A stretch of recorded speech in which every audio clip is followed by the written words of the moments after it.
Hello, we're excited to show you our native speech capabilities. Welcome back to the English journey. Today, we are talking about the foundation of everything you do, your mindset. I'm Anna. And I'm Abel. I spent years thinking I just wasn't smart enough for English. Today, we are going to show you why that was a lie and how you can change your mind to change your life. That is such a powerful way to start, Abel, and I think so many people watching right now feel exactly the same way you did. They feel like English is something that happens to other people, like fluency is a gift that some people are born with and some people are not. But today, we are going to gently break that belief. We are going to pull it apart and show you something much more exciting and much more true. Yes, and I want to say something right now to everyone listening. If you have ever said the words, "I am just not good at languages," I want you to hold that thought. Do not throw it away yet. We are going to come back to it. Because that sentence, that simple little sentence, is actually the starting point of everything we are going to talk about today. Perfect. So let us begin at the very beginning. What is a mindset? The word mindset is actually quite simple when you break it down. Mind is your brain, your thoughts, your beliefs, and set means fixed or the way something is arranged. So your mindset is basically the collection of beliefs you have about yourself and about the world. It is the lens you look through every single day.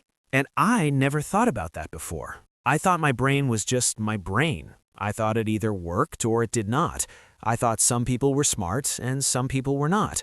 And I was very sure I was in the not smart group.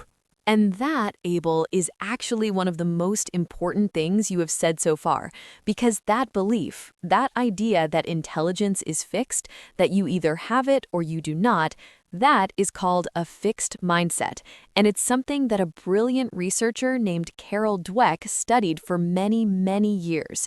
She's a psychologist at Stanford University in the United States, and her work completely changed how we think about learning. I remember when I first heard about Carol Dweck. Can you explain her ideas simply? Because when I first read about them, I was a little confused. Of course. So Carol Dweck discovered that people generally have one of two ways of thinking about their abilities. The first is called a fixed mindset. A person with a fixed mindset believes that their talents and intelligence are fixed. They are born with a certain amount, and that's it. They cannot grow. They cannot change. If they are bad at something, they will always be bad at it. If they are good at something, it's because they were born that way. That was me. That was 100% me. I believed I was born without the language gene. I genuinely thought some people had a special part of their brain for languages, and I just did not have it. And that is such a common feeling. But here's where it gets exciting. The second type of mindset is called a growth mindset. And a person with a growth mindset believes something completely different. They believe that abilities can be developed. They believe that with effort, with practice, with good strategies, and with time, they can get better at almost anything. They don't see difficulty as a sign that they are stupid. They see difficulty as a sign that they are growing. And the difference between those two mindsets sounds small, but it's actually enormous, right? It is absolutely enormous.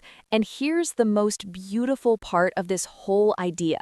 Research shows that simply learning about these two mindsets can actually begin to change how your brain works. Just understanding the concept starts to shift things, because when you know that your brain can grow, you start to treat challenges differently. You start to see a difficult English conversation not as proof that you are bad at English, but as an opportunity for your brain to get stronger.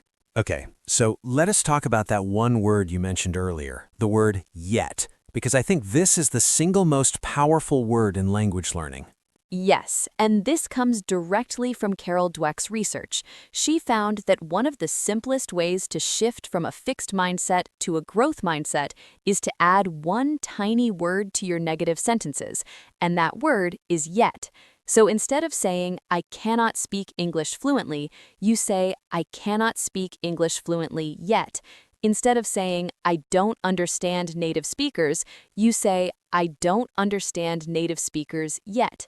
Do you hear the difference? I do. And honestly, the first time I tried this, it felt a little strange. It felt like I was lying to myself. Like, come on, Abel, you know you cannot do this. Why are you adding yet at the end? It felt almost silly. That's such an honest and important reaction, and I want to address that directly. It doesn't feel natural at first. It feels uncomfortable, but that uncomfort is actually very important, and we're going to come back to that idea several times today. The word yet is not a lie. It is a statement of possibility. It is your brain saying, this story is not finished. I am still in the middle. The ending has not been written yet. And when I really let myself believe that, things started to change. Not immediately, not magically, but slowly I started to show up differently. I started to try more. I started to be less afraid. And that brings us to one of the biggest topics in language learning psychology, fear, specifically the fear of making mistakes. Abel, can you talk about this from your personal experience? Because I know this was a huge part of your journey. Oh, this is the topic I feel most strongly about. Because for years, I said almost nothing in English. Not because I did not know any words, I actually knew quite a lot of vocabulary. I had studied grammar, I had watched videos. But when it came time to actually open my mouth and speak, I froze every single time. I would think of something to say and then immediately think, no, what if I get the verb wrong? What if my accent sounds strange? What if people laugh? And so I said nothing. And what you are describing is something that psychologists call the ego protection response. Your brain, your ego, was trying to protect you from the pain of embarrassment. It was doing its job. It was saying, stay quiet, stay safe, do not risk being judged. The problem is that in language learning, this protection completely stops your progress. You cannot get better at speaking English if you never speak English. Exactly. And the cruel thing is, the more you avoid speaking, the more anxious you feel about speaking. It becomes a cycle. You avoid it because you are scared, and because you avoid it, it stays scary. Nothing changes. You are stuck. And this connects to a very important concept in language learning theory. A linguist named Stephen Krashen talked about something called the affective filter. The word affective relates to emotions and feelings, and Krashen said that when a learner has high anxiety, when they are very stressed or very scared, it is like a filter goes up in their brain, and this filter blocks new language from coming in. The information is there, the English is in front of them, but the brain cannot absorb it properly because the emotional walls are too high. So basically, being scared of making mistakes does not just make you feel bad, it literally makes it harder for your brain to learn. Precisely. The stress hormone cortisol actually interferes with memory and learning. When you are in a state of high anxiety, your brain is focused on survival, not on language acquisition. So the most important thing you can do for your English learning is not to find a better grammar book. It is to lower your emotional walls. It is to create a safe psychological space where mistakes are not only allowed, they are welcomed. And that is such a shift. Because I grew up in a school system where mistakes were bad. You got points taken off for mistakes, red pen everywhere. And so I learned to associate mistakes with failure and with shame. And you are not alone. Most of us grew up in educational systems like that. But here's the truth about mistakes in language learning. Mistakes are data. That's all they are. They are information. When you say something wrong and someone corrects you, or when you notice your own error, your brain actually learns from that moment incredibly effectively. The mistake is not a failure. The mistake is a lesson. It is feedback. It's your brain getting closer to the target. I love that framing. Mistakes is data, not as evidence that you were stupid, but as information that helps you improve. That completely changes how you feel about making them. And research in neuroscience actually supports this. When you make a mistake and then receive the correct information, there is actually a burst of neural activity in your brain. New connections are being formed. Your brain is literally rewiring itself. And this brings us to a beautiful word that we want to introduce today. The word is neuroplasticity. Neuroplasticity. That is a big word. Let's break it down. Absolutely. Neuro refers to neurons, which are the cells in your brain, and plasticity means the ability to change shape, like plastic. So neuroplasticity means the brain's ability to change and reorganize itself by forming new connections. For a very long time, scientists believed that the adult brain was fixed. They thought that after a certain age, you could not grow new brain connections. You were stuck with the brain you had. Which sounds exactly like a fixed mindset applied to biology. Exactly right. But modern neuroscience has completely overturned that idea. We now know that the adult brain is extraordinarily flexible. It can form new connections at any age. It can learn new languages at any age. It can develop new skills at any age. The brain is not a stone. It's more like a muscle. And this is the part I get really excited about, the brain as a muscle. Can you explain the gym metaphor? Because this one really helped me personally. Yes, this is one of my favorite ways to explain how the brain works when we are learning. Think about going to the gym. If you have never lifted weights before and you go to the gym for the first time, what happens? It is hard. Your muscles hurt. You feel tired quickly. And honestly, you might feel a little embarrassed because everyone else seems stronger than you. Perfect. And what do most beginners do when it feels hard? They either push through and keep going, or they give up and go home and never come back. Right. Now, here is the key question. What happens if you push through? What happens if you keep going to the gym week after week, even when it is uncomfortable? You get stronger, obviously. Your muscles grow. After a few weeks, things that felt impossible start to feel easy, and then you need heavier weights to keep growing. Exactly. And learning English is 100% the same process. When something in English feels hard, when you struggle to understand a native speaker, when you cannot find the right word, when you stumble over a sentence, that discomfort is not a sign that English is too hard for you. It is a sign that your brain is working. It is a sign that new connections are forming. The struggle is the growth. And when I understood that, I stopped running away from difficult English. I started to seek it out a little bit, because I knew that if it was easy, I probably was not growing. The difficulty became a kind of signal, like, okay, this is where the real work happens. That is such a mature and powerful approach, and there's actually a term for this in educational psychology. It's called desirable difficulty. It means that a small amount of struggle, the right amount of struggle, is actually desirable. It's good for learning. Too easy and you're bored and not growing, too hard and you're overwhelmed and shut down. But right in the middle, in what educators call the zone of proximal development, that's where the magic happens. So struggling with English is not a problem to be solved. It's actually part of the process to be embraced. Beautifully said. Now, let's talk about something very practical, because I know that understanding these concepts is important, but you also need tools, practical things you can do today to start changing your mindset. And one of the most important tools is learning to catch and change your negative self-talk. Oh, self-talk. Yes, this is something I had to work on a lot, because the things we say to ourselves inside our heads are often really, really unkind. They are. And research shows that the average person has somewhere between 50,000 and 80,000 thoughts per day. And for many people, a large percentage of those thoughts are negative, especially about themselves. And when you're learning a language, those negative thoughts can be incredibly powerful and incredibly damaging. Things like, I will never be fluent, or my accent is so embarrassing, or everyone can see that I do not know what I'm doing. I said all of those things to myself regularly. And here's what I want you to do. The next time you catch yourself saying something like that, I want you to treat it like a scientific observation. Don't fight it. Don't feel ashamed of it. Just notice it. Say to yourself, I'm having the thought that I will never be fluent. Because when you say it that way, you create a small distance between yourself and the thought. You're not the thought, you're the one observing the thought. That's a mindfulness technique, right? Yes, it comes from mindfulness and acceptance-based psychology. And once you've noticed the thought, the next step is to gently and kindly challenge it, not by forcing yourself to think the opposite, but by asking a simple question.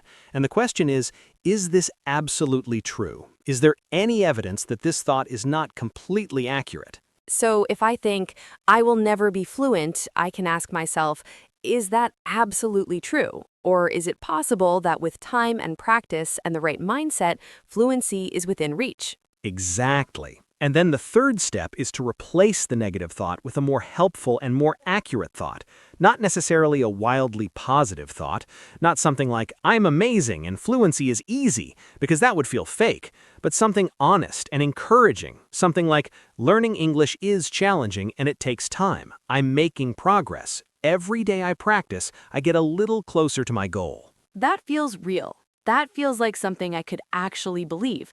And believing it is the key, right? You can't just say the words, you have to start to feel them. Absolutely. And this is why consistency is so important. You can't change years of negative thinking in one afternoon, but you can start to shift things gradually, one thought at a time, one day at a time. And this connects to something really important that I want to talk about next, the idea of small wins. Because I think so many language learners, including the old version of me, have this all or nothing mentality. Like, if I'm not fluent already, then I have achieved nothing. Yes, and this all or nothing thinking is one of the most destructive patterns in language learning. People set enormous, vague goals like become fluent in English, and then every day they don't achieve that goal, they feel like a failure. But fluency is not something that happens on a Tuesday afternoon. It's something that builds quietly and slowly over hundreds and thousands of small moments. So what should people focus on instead? Small wins, concrete, specific, achievable daily goals. And when you achieve them, celebrate them genuinely, not just tick a box. Actually take a moment to feel good about what you did. Because when you do something and feel good about it, your brain releases a chemical called dopamine. Dopamine is often called the reward chemical or the feel-good chemical, and it does something really important. It motivates you to do that thing again. So if I study English for just 10 minutes today, and I feel genuinely proud of myself for doing it, my brain is more likely to want to do it again tomorrow. Exactly. You are building a reward loop. Study, feel good, repeat. And over time, this loop gets stronger. The habit becomes easier. The motivation becomes more natural. But it starts with those small wins. And those small wins need to be noticed and celebrated. Can you give some examples of small wins that English learners might overlook? Of course, learning 3 new vocabulary words today. That is a win.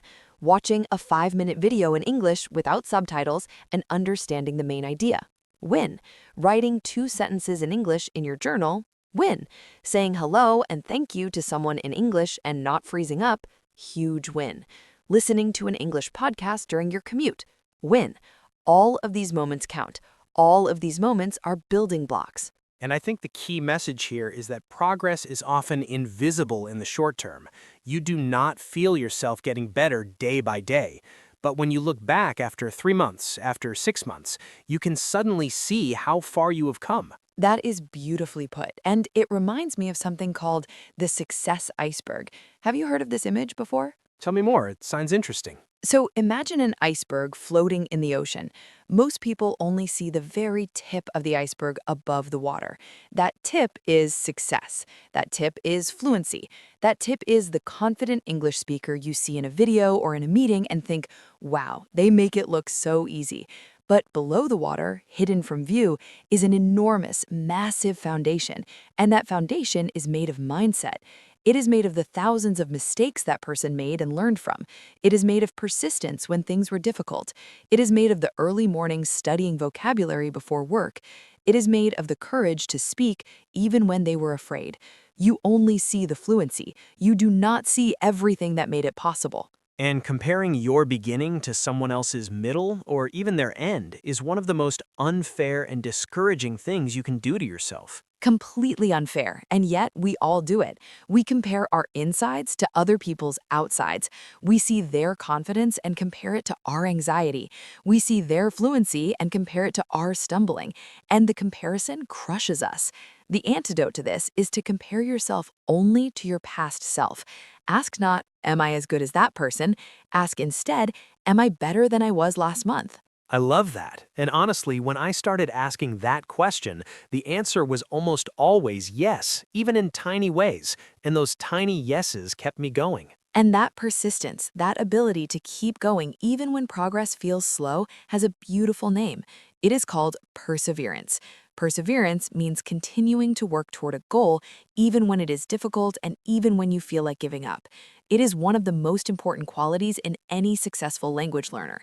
Not intelligence, not a natural talent for languages, perseverance. And related to perseverance is another word I think is really powerful: resilience. Yes, resilience means the ability to recover quickly from difficulties. It means bouncing back. A resilient English learner is someone who has a terrible conversation in English, feels embarrassed, and then shows up again the next day and tries again. They do not let one bad experience define their entire journey. And developing resilience is actually a skill. It's not just something you have or you don't have. You can practice being more resilient. Absolutely. And one of the ways you practice resilience is by changing your relationship with failure.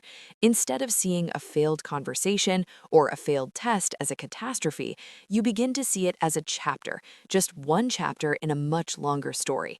And every great story has difficult chapters. The difficult chapters are not the end.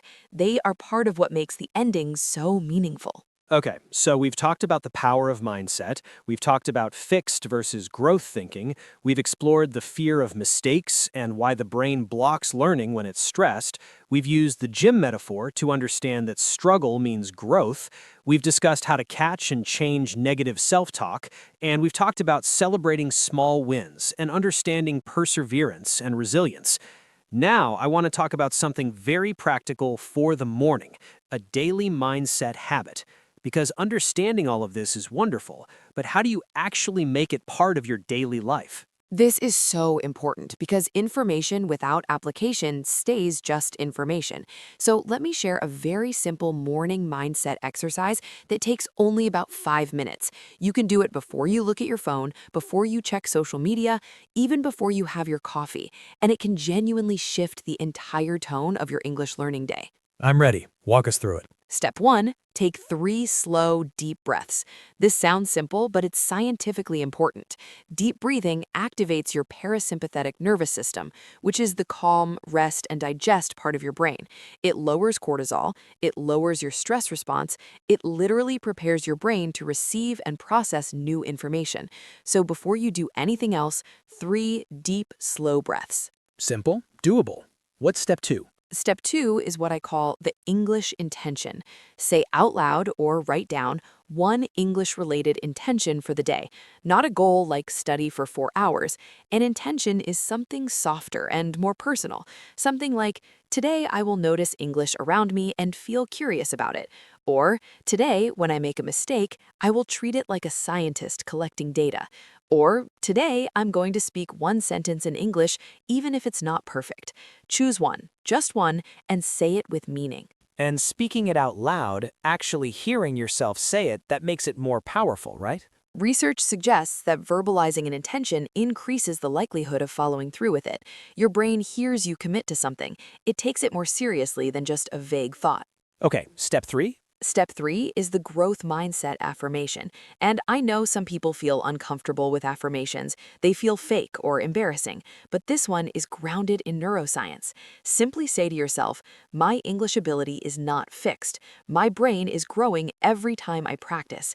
I have enormous potential that I haven't yet discovered. And then add the word yet to any negative belief you're carrying that morning. I cannot speak confidently yet. I cannot understand fast speakers yet. I cannot write fluently yet. Let that word do its work. And over time, doing this every morning, these thoughts start to actually feel true because you're reinforcing them every single day. Exactly. You're literally practicing a new pattern of thinking. And the more you practice it, the more natural it becomes. The more natural it becomes, the more it influences your actual behavior. And your behavior is what creates your results. So the chain is mindset shapes thoughts. Thoughts shape behavior. Behavior creates results, and results reinforce or change your mindset. It is a cycle, and the question is, which direction is your cycle going? That is a perfect summary. And the beautiful thing is that you can intervene at any point in that cycle. You can change your mindset directly through exercises like the morning routine. You can change your behavior directly by committing to small daily English practice. And you can use your results, even your small wins, to feed back into a more positive and more growth-oriented mindset. I want to say something personal before we wrap up today, because I think it is important. When I was struggling with English, when I was silent in every conversation, when I was convinced I was not smart enough, the problem was not my English. The problem was my story about my English, the story I was telling myself every single day. In the moment I started to change that story, everything else began to change with it. And that is the most important thing anyone will hear today. Your language ability is not the ceiling. Your belief about your language ability is the ceiling. And beliefs can be changed. They can be updated. They can be replaced with something more true, more kind, and more powerful. So if you are watching this right now and you have been telling yourself that you are just not good at English, I want to ask you to do one thing. Add one word to that sentence. Say, I am not good at English yet. And then come back tomorrow and say it again, and the day after that, and do not stop saying it until the day comes when you realize it is no longer true, because that day will come. It absolutely will come. Perseverance, resilience, neuroplasticity, potential. These are not just vocabulary words for today's lesson. These are words that describe you, each one of them, right now, in this moment. The only question is whether you choose to believe it. And we genuinely, sincerely believe that you can. We would not be here if we did not believe that. Before we finish today, let us do a quick vocabulary review of all the important mindset words we used today. The first word is mindset. Your mindset is the collection of beliefs you hold about yourself and the world. The second word is fixed mindset. This is the belief that your abilities are set and cannot change. The third word is growth mindset. This is the belief that your abilities can be developed through effort and practice. The fourth word is neuroplasticity. This is your brain's amazing ability to form new connections and change throughout your entire life. The fifth word is perseverance. This means continuing to work toward your goal even when things are difficult. The sixth word is resilience. This means bouncing back from difficulties and not letting failure stop your journey. And the seventh word, and perhaps the most important word of today, is potential. Your potential is your capacity, your ability to become something more than you are right now. And it is vast, it is real, and it is waiting for you. Thank you so much for being here with us today on the English Journey. If this episode helped you, if it shifted something inside you even just a little bit, please share it with someone who needs to hear it. Because there is someone out there right now who has almost given up on English, and maybe this message could be the thing that helps them try one more time. And remember, learning English is not a test of your intelligence. It is a journey of your growth. We are so proud of you for being here, for choosing to invest in yourself today, and we will see you in the next episode of The English Journey. Keep going, keep growing, and never forget, you are not fluent yet, but you absolutely will be. Take care, everyone. Until next time.